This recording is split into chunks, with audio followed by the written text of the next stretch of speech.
We've talked a lot about the hoops you have to jump through in traditional publishing, but what if you have a captivating story in a different way to reach readers? Welcome to Everything Cookbooks, the podcast for writers, readers, and cooks. I'm Kate Leahy, and joining me is Kristin Donnelly.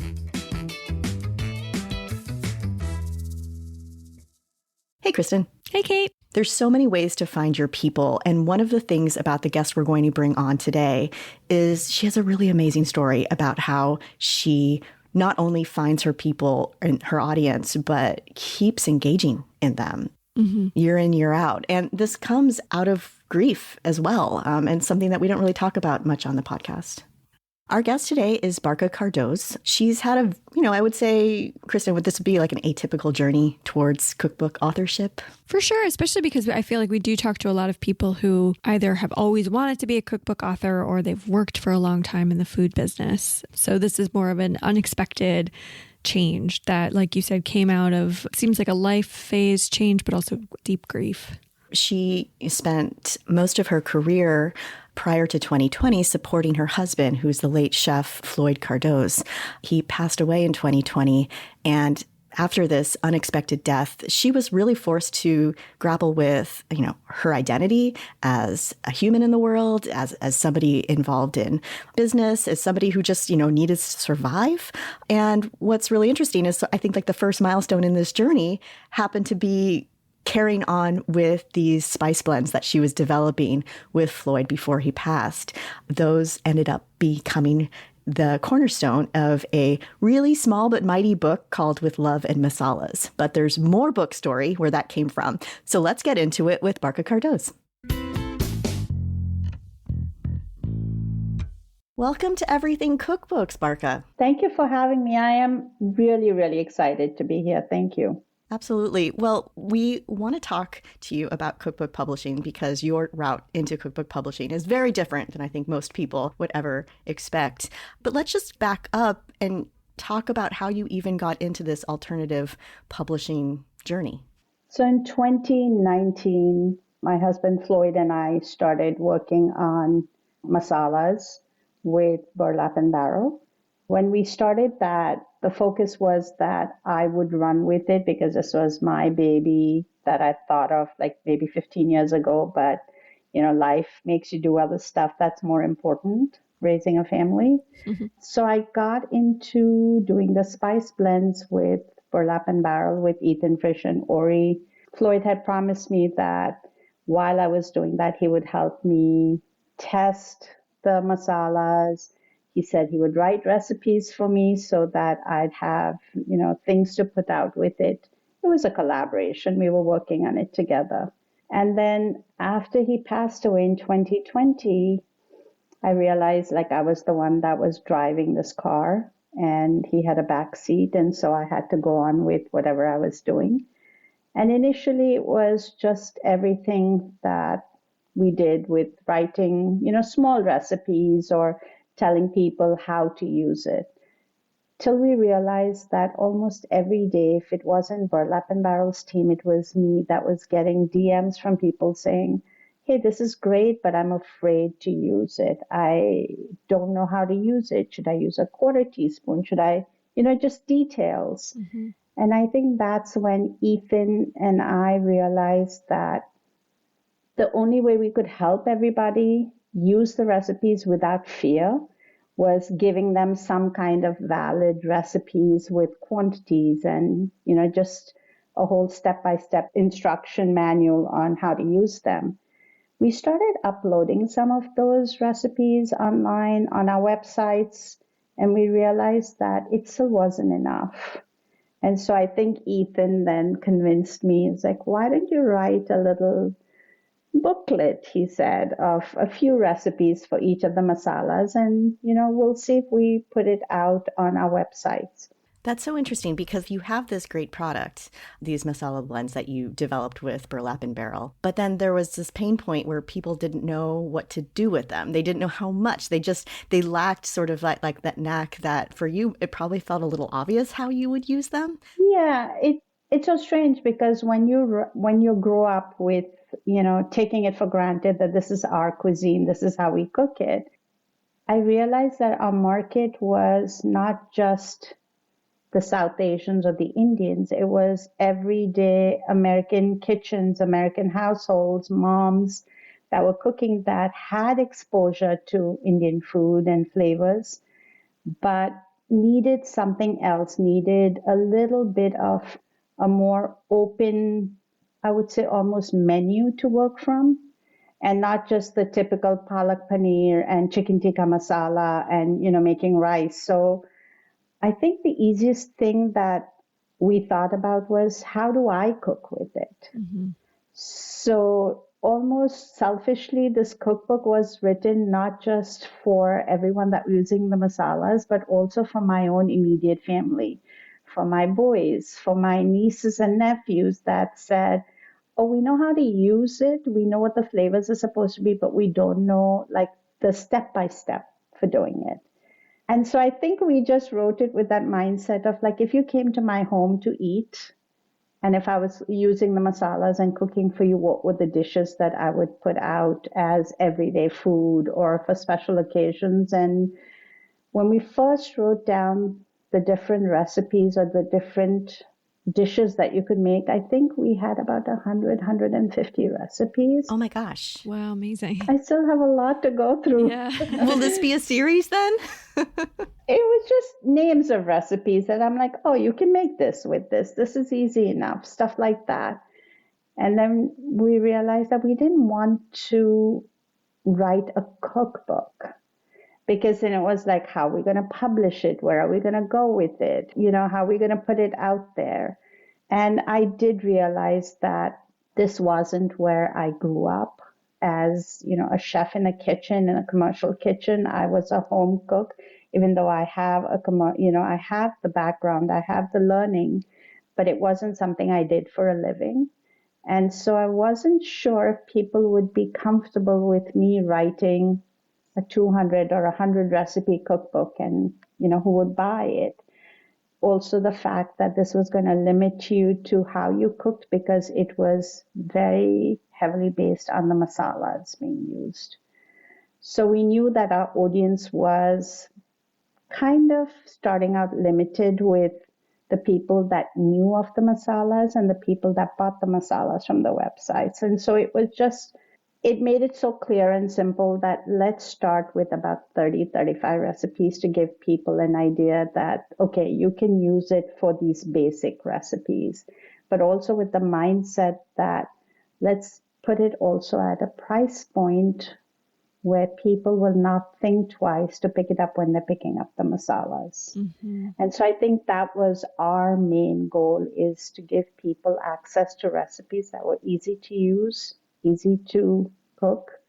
And also they weren't thinking that, oh, if I'm only going to make 2 or 3 recipes from it because that's the only spice blend I want to use, am I spending $50 for a cookbook that I'm never going to use? Yeah, because it's a nice $15 add-on as you're checking out. It's easy, right? Yeah.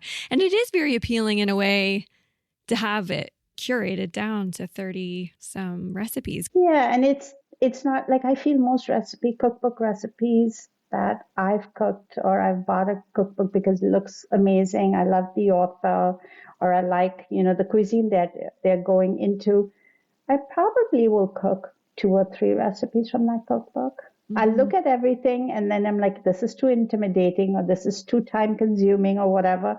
So you go with 3 or 4 recipes that are your go-to from that cookbook. Right. You don't go back to it for 20 other things that they put in. So we were mindful of that hoping that our 30 recipes would be complete go-tos for anybody that picked up and said, I'm using the Kashmiri masala blend today, what should I make? And they'll have like 5 recipes in the book that they can use. Mm-hmm.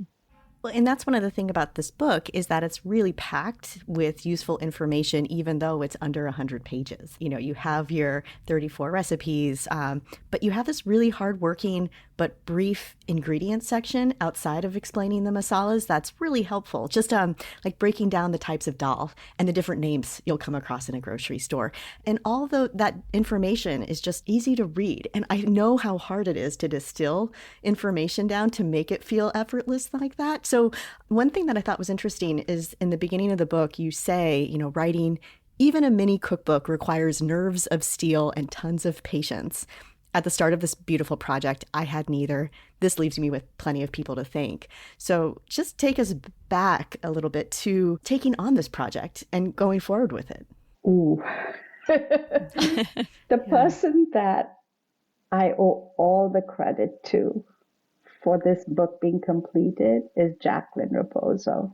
She co-wrote the book with me. She's a food writer. She's a food journalist. And there were so many times where I was ready to kill her because she'd say, okay, you're telling me it's 2 teaspoons, but is it leveled or is it heaped? Do you really want to do this? How are you going to explain this? Can you explain this more to me? I'm like, Jacqueline, you know what I mean. She's like, I do. But the person that's going to buy this book won't know. And what are we going to do with it? And she literally held my hand through it. And I think it's because of her we have all those dal explanations in there. It's because of her we have the breakdown of how do you do this tempering? How do you do this? So how many minutes does it have to be? And I'm like, Jacqueline, come on, you know what it means. She's like, yeah, but I'm not the one cooking. So I think it's her. And also I find that in life, when you sit in spaces and you're confused or you're troubled or you don't know where to go, most often we tend to sit quiet. And I think my journey has taught me to ask. And I have learned to literally put my hands out there and say, I don't know how to do this. Can you help me? And so the recipe writing was her telling me how to do it. I love to cook. I know how to cook, but writing a cookbook and making standardized recipes is so different from just, putting things together. So she was the one that helped with that. And then she and I came up with this idea of, we're doing it on a very tight budget, and there's 35 recipes, like how are we going to test them to make sure we've done it right? And we literally went to our Burlap and Barrel forum on Facebook. Oh, cool.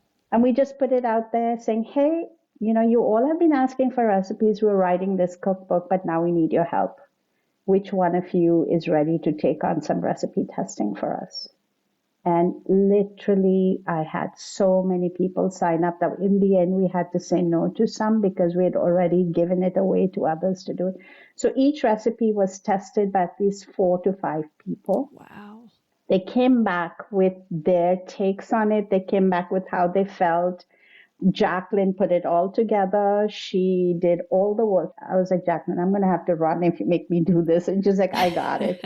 So she's done all the work. She's done all the heavy lifting other than me writing recipes and she and I tweaking it and going forward. And that's how we put this book together. So it's literally a labor of love, not just by me, by the community that supports us, that loves the spices, that loves Burlap and Barrel, that loves the masalas. It's literally a book that's made with love.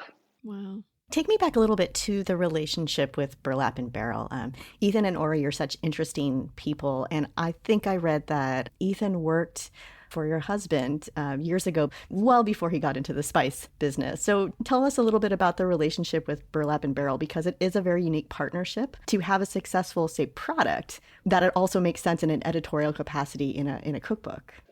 Ethan and Floyd went back to when I think Ethan was in his early 20s.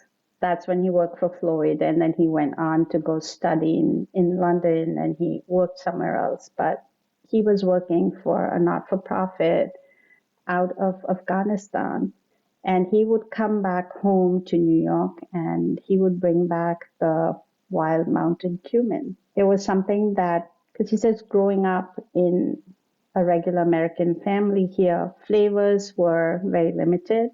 He goes, working at Tabla opened my mind and my knowledge on different kinds of spices because chef would always show us what to do with stuff.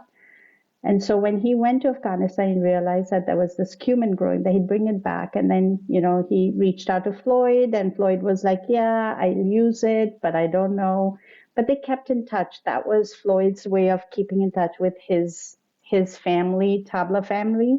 And so Ethan, over the years, would always reach out to Floyd with new products that they had. They were like very nascent in, starting out Burlap and Barrel. And I think early 2019, that was when my younger son was almost ready to graduate from college. So I was like, Floyd, what am I going to do when I grow up? I don't know what I need to do because I'm used to just, working. Yes, I was working at a high school, helping with events. I was doing other stuff, but I really didn't know what I wanted to do. But I knew I wanted to do something with flavors. And he was like, well, one day he came home and he goes, I found the perfect fit for you. Ethan had come over, we were talking, and I think we're going to do some blends with him. I'll help you with it, but just remember, this is not my project. It's your project. I'll support you. I'll help you with everything, but I don't have the time to do it. And I was like, oh, I'll do it. No problem. And so we started reaching out to Ethan and started talking, and that's how we started. Ethan was just so excited that Floyd wanted to work with him. And he was like, chef, we'll figure it out. So we started actually testing recipes for blends. We had about 6 blends that we had talked to him about. And he said, let's work with the first 3 that we can work with. And so we started working on just blending, and he'd send us little boxes and we'd test it. And, Floyd and I would cook with it. And then we tell him, oh, this is heavy with this and that's light with that. And so that's how we started. And they had never done anything like that. Ethan and Ori had just done single origin spices from a few countries at that point. They were very limited with, what their menu that they sold out. It was more to restaurants, less to home cooks. There wasn't as much of an e-commerce presence. That's how we started. And then, COVID happened. And when COVID happened, they lost all their restaurant business. And it was like, where do we go? So that's when they started building the e-commerce, and they thought they may have to close down. They weren't sure where they were going to go with the business.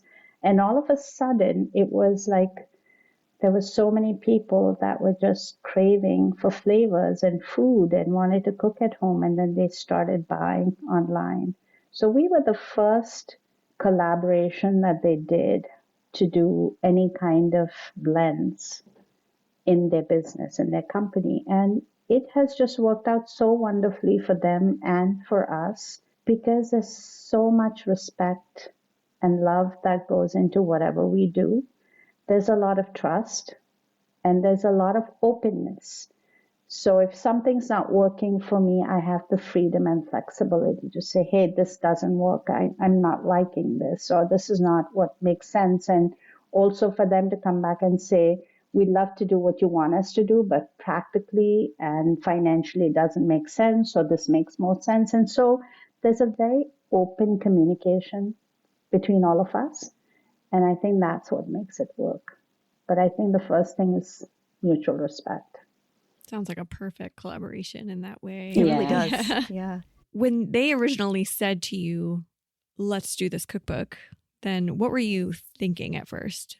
Oh, Ethan's been after me since we did the second round of spices to say, okay, what are you doing next with us? Oh. And I'm like, I don't know.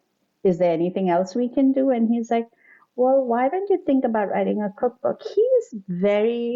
I think he thinks ahead quite a bit. And he's like, there is a need for it. And I'm like, oh, Ethan, no, there's no need for this. Why would people need to write, use my cookbook? It's this whole mindset of, no, there are cookbooks out there. He goes, but no one's showing them how to use the masalas. Don't you understand? We have this niche that we can use where you're almost doing a service and people are going to stop DMing you to ask you what to do.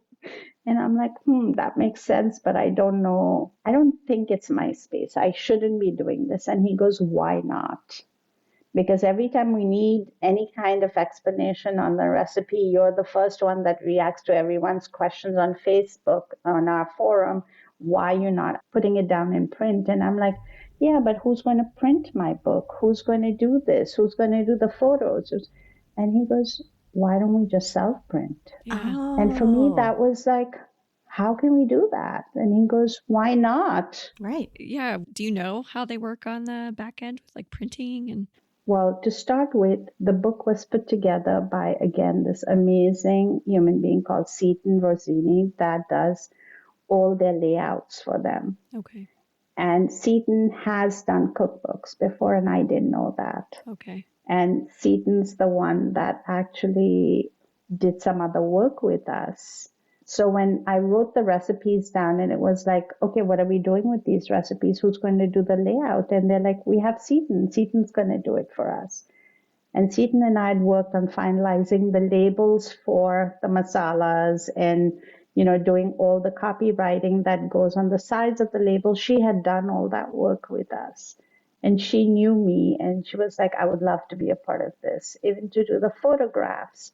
Because we were self-printing, it was like, we have no budget. There's no one giving us money. We'll only make money. And it's really, we're not making a lot of money. We're just doing enough so that it sustains us. We went to Lauren Volo, who did Floyd's pictures for his book, Flavorwalla. And Lauren and I have kept in touch over the years. We share a birthday. Oh. So we have that in common. And she's come to my house when she was doing Flavorwalla, and we've kept in touch quite a bit. So I reached out to her and said, hey, Lauren, I'm doing this cookbook, but I have no money. I don't have a budget like Floyd had for Flavorwalla. She goes, I don't care about the money. I just want to be a part of the project no matter what. Whatever you can afford to give me, you give me. But I will not let you go to anyone else to do these photos. Wow. Amazing. Wow. So she showed up. We did that. And Seaton helped us with the layout of the book. And then Burlap and Barrel has already printed another little book that helps you with different techniques for cooking and stuff like that. It's a little booklet that they've done.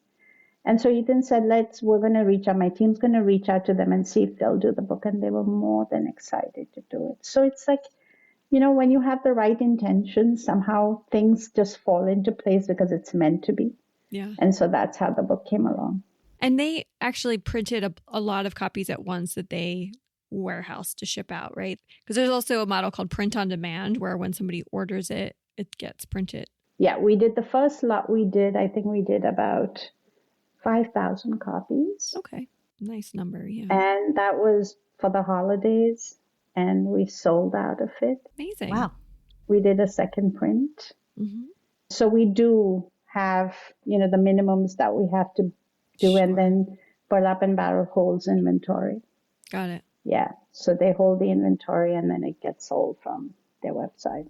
Right. And then they can ship it out with the masala blends Yes. as part of that gift package if people want that. It's such a nice gift. And that's why we did the size that we did so that it fits on top of the box. Oh, nice. So that the packaging gets easy. Yeah, and that's something that would be very hard to do if you were, say, kind of trying to figure out an independent printer and trying to figure out a designer. But because it's already in that Burlap and Barrel ecosystem, they have printing distribution through a different channel than most traditional books, but still just makes it a lot more seamless. It was so flexible to what we wanted to do, how we wanted to do it.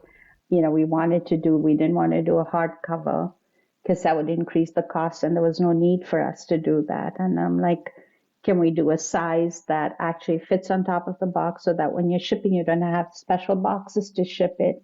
It just fits right on top on the size of the 6-pack. We could do all that. We had the flexibility to do all that because we did it. Yeah. We did it our way, the way we wanted to do it. Yeah. Very cool. Really smart too. And one thing that's really interesting too is I think a lot of times on our podcast, we talk about sometimes people have the book idea first and then they figure out, say, the platform, their audience second. But this day and age, it really is important to have like the audience first and then the book second, because it's just hard for books to find their readers. And this, you already had the groundwork for people who are already buying these masalas, already asking questions, already volunteering to test recipes. So when the book was ready, people already wanted copies. I think that's something really smart. It wasn't like the strategy going, starting with it, but it ended up being a really good strategy. It was amazing because also our first release for the book was the Spice Club subscription. Oh, so we put it in there because they do a quarterly Spice Club subscription where they put in something new, something as a collaboration. They have like different items that go into the box. And so we decided that we were going to do this as a collab and we were going to put it in the box. That was just before the holidays. It was such a hit because it was a lot of people taking pride in I'm the one that helped with the recipes and they're part of the subscription. So they were talking about it. They were excited. Nobody knew that it was coming in there.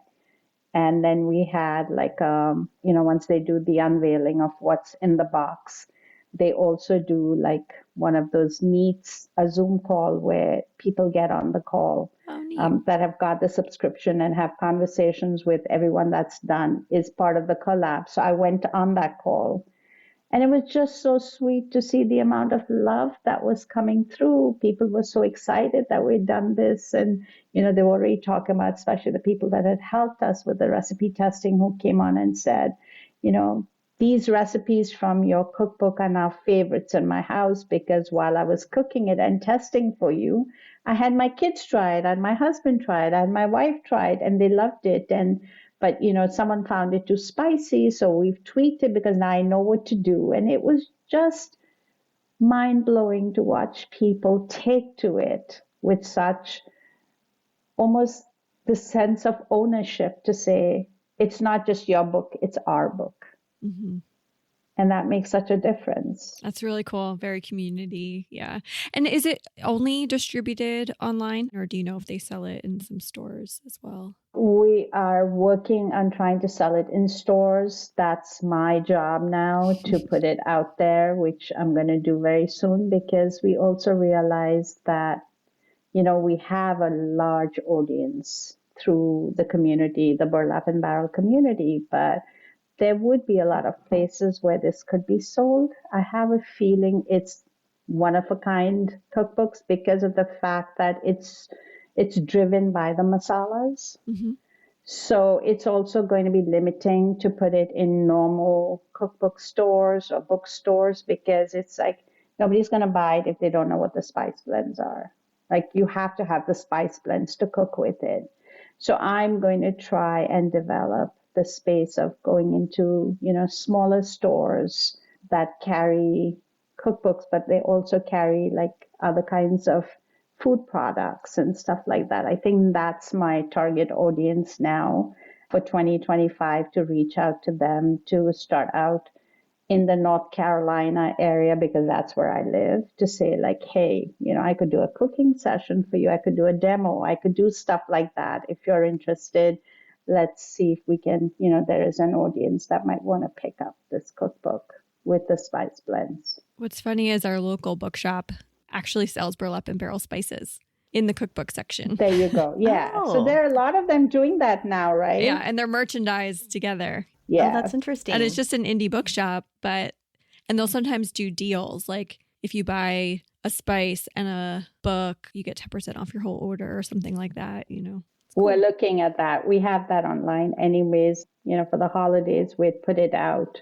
We'd re-release Floyd's cookbook. So we had a deal where if you bought the 6 masalas and Floyd's cookbook, you got my cookbook for free. Oh, got it. Nice. That's a good segue to talk about the re-release of Flavorwalla, because that's another Burlap and Barrel sort of collaboration.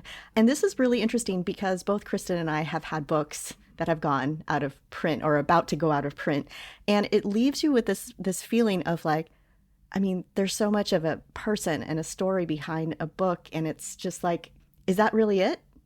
And so I kind of just wanted to know, what was the strategy behind why you wanted to do something with Flavorwalla?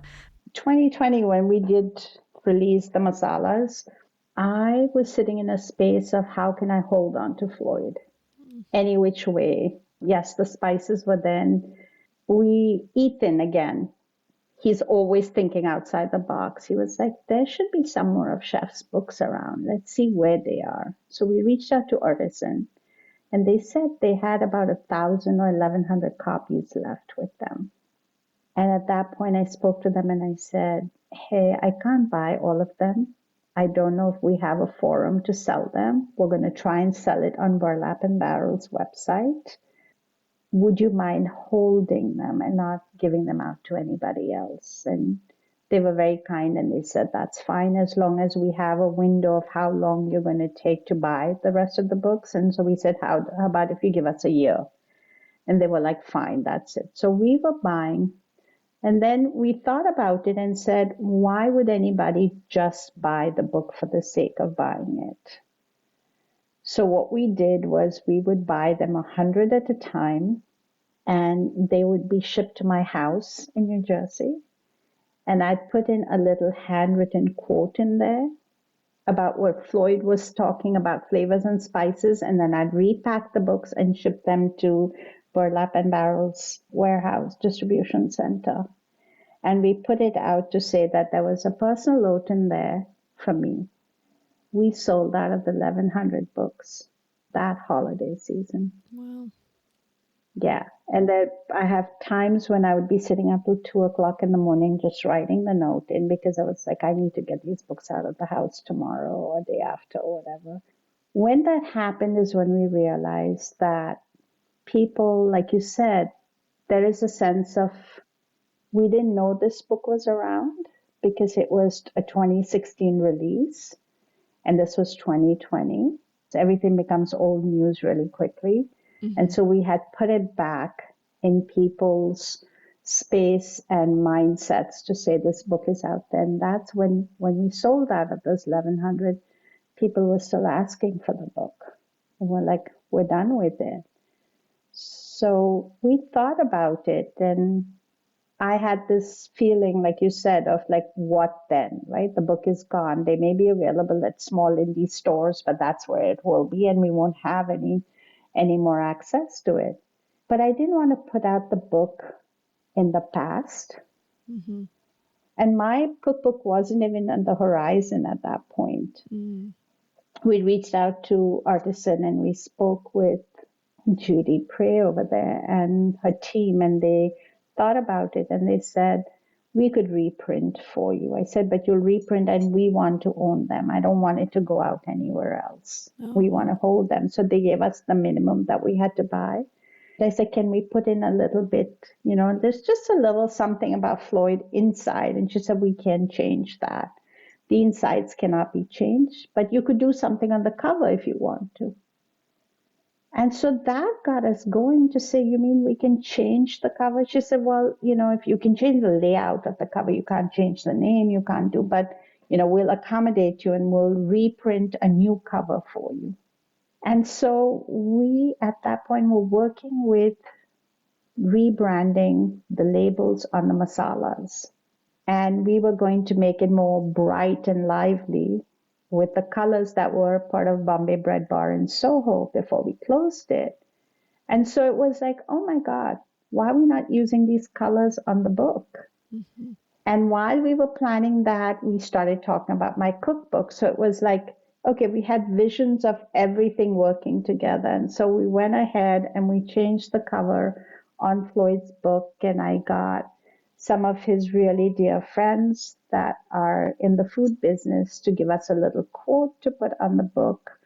And it was about him in almost the past, but not the past. It's who they thought he was. It was more about what their relationship with him was more than the food. And so they all gave us quotes, and we have, we changed the quotes that were on the initial book to quotes from friends that had meaning with his life and was sitting in spaces of the loss that we felt. And we changed the back. We put his picture on there. We wrote a little note about him. So we refreshed the book to say that, okay, this is it. This is what you're going to get. And we sat with it for a bit because we weren't sure when we wanted to release it. So we got the book in, but we weren't ready to release it yet. So in the meanwhile, my book got released. The labels got changed on the masalas. And this holiday season, we realized was the perfect time to bring it out because it's like, that's the time when people are really looking for things to be different or buying gifts that they normally won't pick up otherwise or won't give a second thought. And so we put the new cookbook, Flavorwalla, out this holiday season. Wow, because that's a lot to have 2 books come out in 1 year, but it seems like this way it worked really well because the audience for With Love and Masalas was very evident, and they're asking for probably more recipes at this point.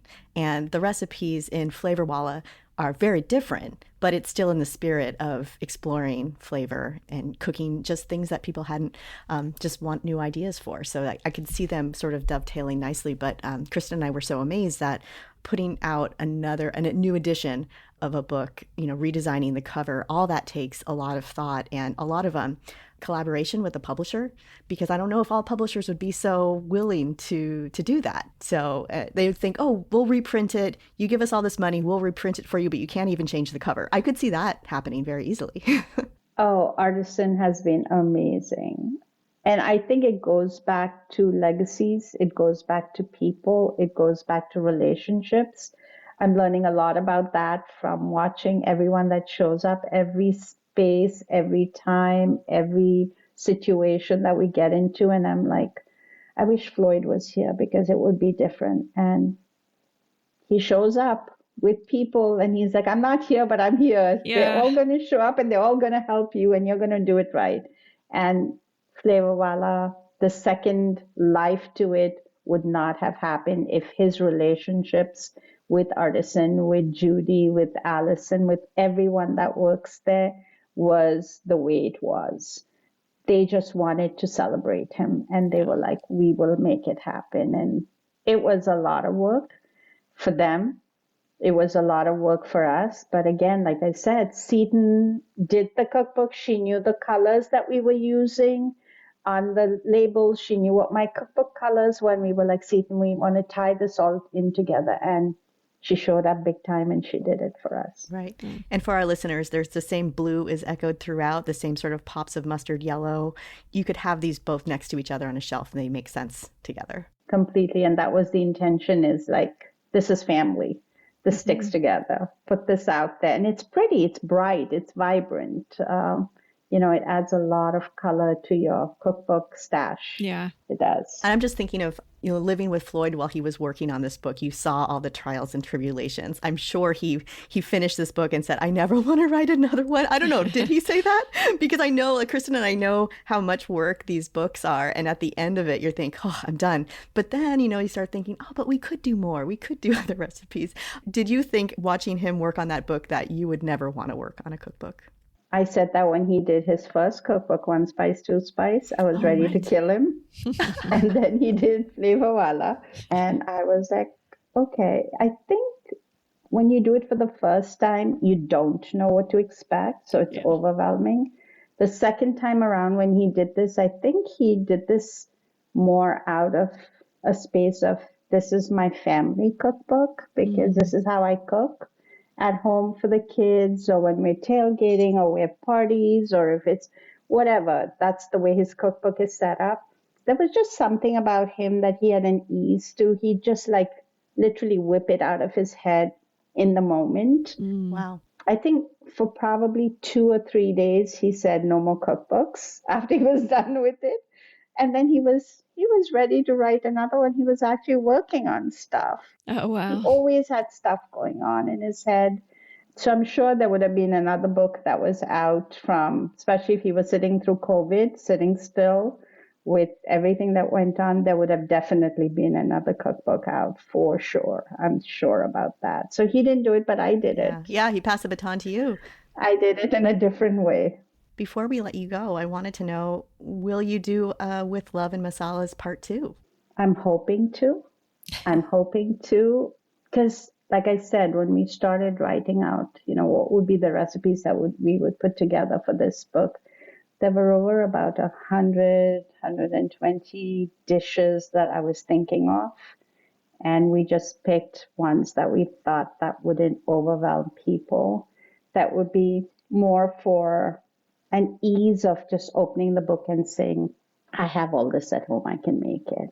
And I think I would love to do round 2.0 of this, where it's like, okay, got to think a little bit more and let's make it a little more, I don't even want to say difficult because that's not the word, but a little bit more. You've got the experience doing simple stuff out of this. Let's take it up a little bit where you enjoy it a bit more with more ideas because you already know the basics. So stepping it up a little bit is what I'm thinking, doing like biryanis and doing more complicated, or it's not even complicated, it's more intense food that you still want to eat, but you're like, okay, this is only stuff that I would eat at a restaurant, or this is only stuff if, we were doing it for a party or doing it for something. I don't know. I'm just sitting there because there's so many recipes that it's like, why are we leaving these out? And it's like, because we don't want it to get overwhelming for anybody that just wants to put their hands into this amazing food profile and cuisine that we do. Even though it's really frustrating to get the teaspoons correct and whether they're mounded or whether they're leveled, or, the temperature and the oil temperature and what does it mean to do this? You've caught the bug. I have the bug. I think I have the bug. Yeah. It's fun. I think the reason what's motivating me to think about doing it is the reaction that you get from people, that they're happy to use this book, that none of the recipes that they've tried don't work, or they're not, it's like, oh, this is just not what I expected it to be. And I think that gives you that space of saying, why don't I share? I have it in me. Why don't I share? Because why shouldn't someone else enjoy Indian food as much as I do? Mm-hmm. And I think that's my motivation more than anything else, is let's share what we have, because life is so unpredictable. And if you have it in you, why you're not giving it out to the world? Because that's the legacy that you need to leave behind.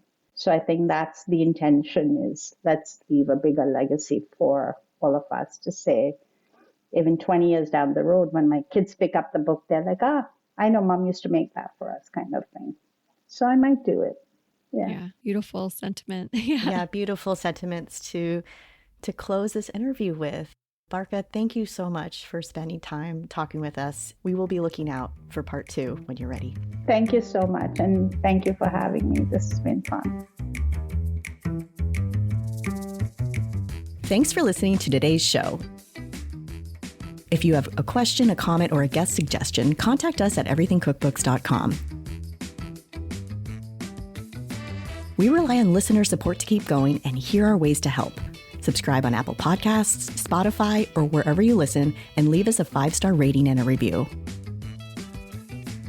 Order books mentioned on the show through our affiliate page at bookshop.org, shop our t-shirts, sweatshirts, and other great merch, or buy us a round of coffee, or reach out about advertising on the show or becoming a sponsor.